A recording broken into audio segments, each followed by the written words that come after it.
Isang kababayan natin na OFW sa Riyadh, Saudi Arabia na halos mag-iisang buwan pa lamang sa kanyang trabaho bilang kasambahay ang ginahasa ng kanyang amo. Attention, Polo OWA, no? Pakitutukan naman po itong kaso ni kabayan. Bukod sa legal assistance ay kailangan niya ng lahat ng maaari niyong maitulong. Nangangambas kabayan na baka mabaliwala ang kanyang sinapit at ang masama pa ay mabaligtad pa siya sa huli. No? In spite sa malakas na mga ebidensya na kanyang ipinresinta. Panoorin po natin ang kwento na nangyari kay kabayan. Magandang araw po. Ako po si Ruel, 29 years old po. Kasalukuyang nandito po sa Saudi Arabia. Ako po ay ang aking amo. Noong June 9, araw po ng linggo, alas 9 po ng gabi. Nangyari po iyon, tinawag niya po ako. Sabi niya po sa akin, Taale. Sumunod naman po ako kasi po baka may utos siya. Sabi niya po sa akin, kuhain ko daw po yung basura dun sa kwarto nila. Sa may third floor po kasi yun. Yung third floor po, sabi ko po, baba, saglit lang po, mag-CR lang po ako. Yung kwarto po kasi namin, tsaka yung CR po ng katulong is nasa second floor po. Tapos nagulat po ako nung pumasok po ako sa CR. May kumakatok po sa pinto ng CR po namin. Pinagbuksan ko po, sabi ko, nagulat po ako. Yung bumungad po sa akin, yung amo ko pong lalaki. Sabi ko, Baba, bakit po? Tapos sabi niya po sa akin, huwag daw po ako maingay. Tapos sabi ko, ano po, hindi po pwede, wag po kayong pumasok. Sabi ko, may asawa at anak po ako. Pero tinutukan niya po ako ng kutsilyo sa leeg. Sabi niya po sa akin, huwag daw po ako maingay. Kasi sobrang takot ko po, hindi po ako nag-ingay. Kasi nasa isip ko po na makauwi po ang buhay. Tapos yun po, ginawa niya po sa akin yung ano, kuha ko dun sa CR namin mismo ng katulong. Tapos pagtapos po niya, sabi niya po sa akin, huwag daw po ako mag-iingay kasi ano naman po, hindi daw po ako makakauwi ng buhay sa pamilya ko. Tapos po, pagbaba ko po, bumaba na po ako noon. Dala ko yung basura nila, sabi ko po sa kanya. Hindi po muna ako umimikta. Sabi niya, bakit ka malungkot? Tapos, nag-iisip po ako kung sasabihin ko sa kanya kasi po baka magsumbong siya sa amo kong lalaki. Pero napag-isip-isip ko po kasi mabait po siya sa akin. Kaya sabi ko, sister, Baba, no good. Tinanong niya ako sa katawan, rape niya ako. Tapos sabi niya, umiyak na din po siya. Sabi niya, don't worry, sister, tutulungan kita, maglabas dito, pumunta ka sa embassy. Ang ginawa po niya, magtatapon po kasi dapat kami ng basura. Tulog na po yung mga amo namin, umakit na po sa kwarto, lalo na po yung alaga naming matanda. Sabi niya sa akin, huwag na daw po ako umakyat dun sa kwarto namin. Ay, yung bag pong maliit, ilagay niya po doon yung charger, nilagay niya po ako ng 2 mansanas, 2 orange.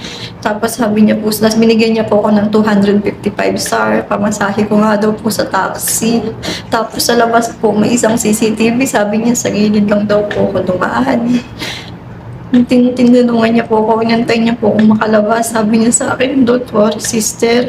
Pag nagtanong si Baba kung nasaan ka, sabi ko, hindi sasabihin ko, Ana, mapi ka lang. Sabi niya sa akin, tapos sabi niya, natulog lang ako. Pagising ko, wala na si Ro. Ginawa ko po, naglabas ko po sa bahay na yon. Ang una ko pong pinuntahan, ang embassy po. Pero pagpunta po namin doon, sarado po kasi nga po gawa nga daw po ng linggo. Ngayon po sabi ko dun sa mamong driver, ihatid po ako sa police station, sa pinakamalapit na police station. Pagpunta po namin sa police station na yon, sabi ko, sir, I need help. My employer, pero hindi po ko pinapansin na baka police doon. Hindi po nila ako pinapansin. Tapos sabi po nila sa akin, pumunta doon po ako sa another police station. Pagpunta ko naman doon po sa police station na po na yun, hindi po nila ako pinansin. Sabi po nila sa akin, Yala. Sabi niya, go to the another station. Sabi niya, hindi kami nag-entertain ng Pilipino dito. Tapos, Yung ginawa ko po ulit, naglakad po ako, naghanap po ako ng taxi, sumakay po ulit ako kasi meron pa naman po natitira. Punta po ulit ako dun sa isang station. Pagdating ko po doon, ganun din po, hindi rin po ako in-entertain. Tinuturo po ako sa Nasim Police Station. Pagdating ko naman po doon, nag-complain naman po ako, pinag-antay po nila ako kasi yung police daw po na mag-entertain na marunong mag-English, antayin ko daw po.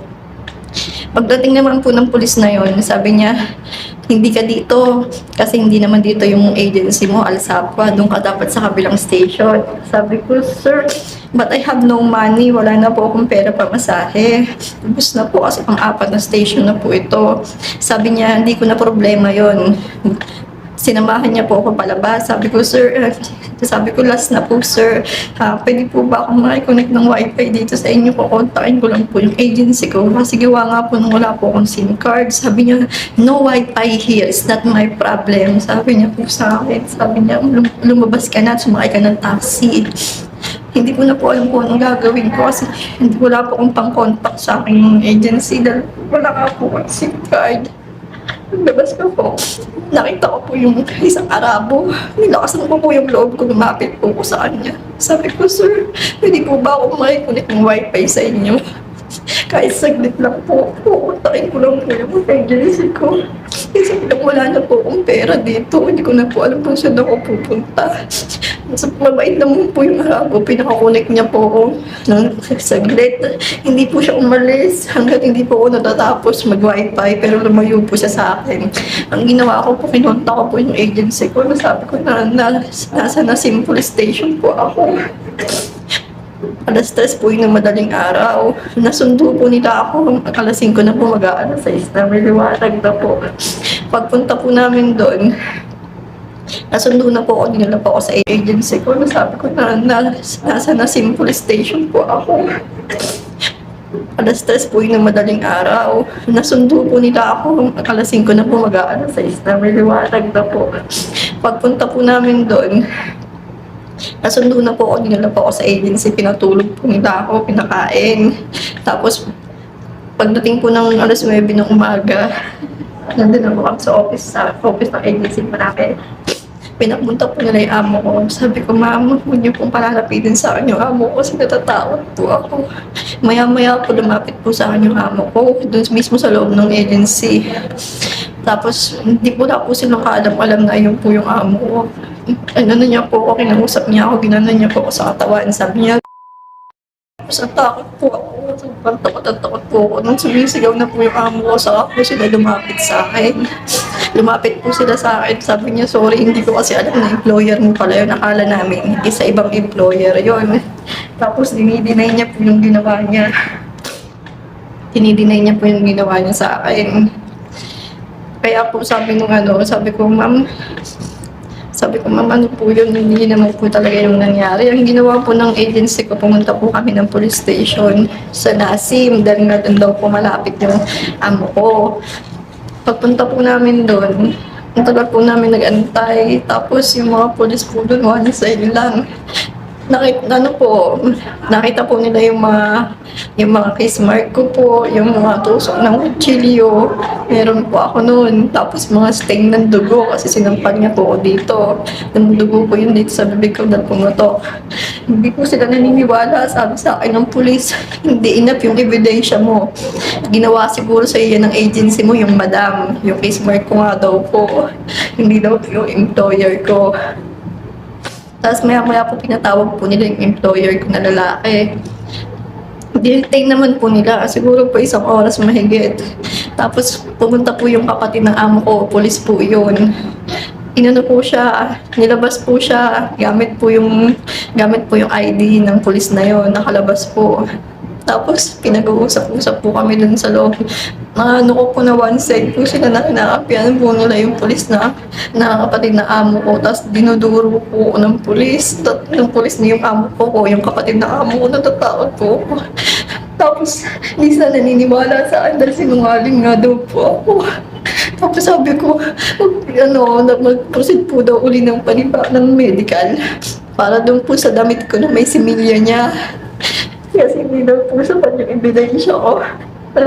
Ginawa sa akin ng amo ko yun. Pag ano po, pag ano po namin, dumiretso po kami ng ospital. Kasama po namin yung pulis. Yung pulis po na yun, yung pulis po na yun, nag-aantay po siya ng result ko. Ng result ko sa medical, yung mga mark ko po dito. Sabi po ng doktor, examine po buong katawan ko. Sabi po, balikan daw po after 3 weeks. Yung medical ko, yung sa mga damit na may similya po. Ngayong araw po yun, dapat pabalikan. June 1. June 1 po pabalikan yun. June 1 po. Hindi. Ako naman po, pagtapos ko pong i-medical, may papel po na binigay yung doktor. Hindi ko na rin po nakita, binigay po yun dito sa madam namin sa agency. Ang ano lang po nila, hindi po nila napicturan. Kinuha po agad ng pulis. Tapos umalis na po.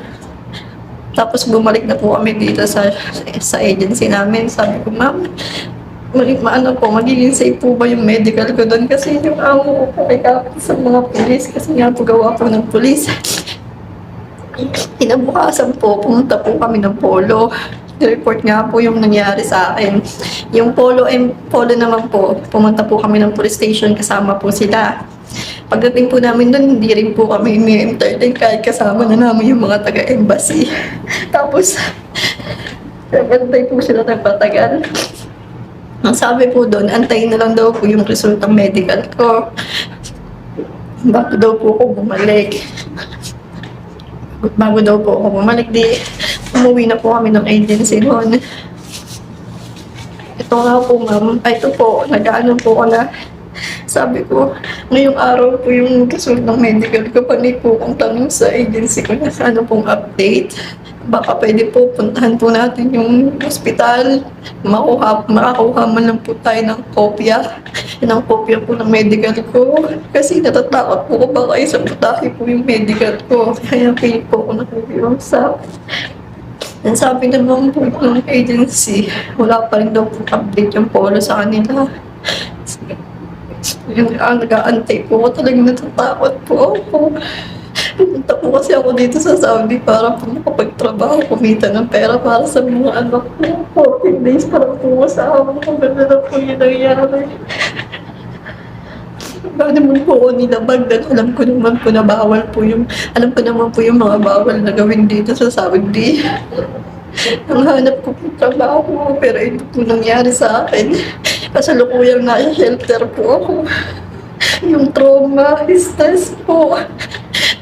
Tapos pag may mga dumadating po dito na mga staff ng agency, naririnig ko po yung boses, nangangatog po ako. Kasi akala ko po yung amo kong lalaki.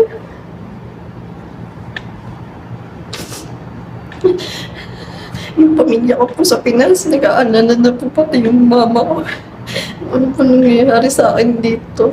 1 buwan na po ako mahigit dito sa Saudi.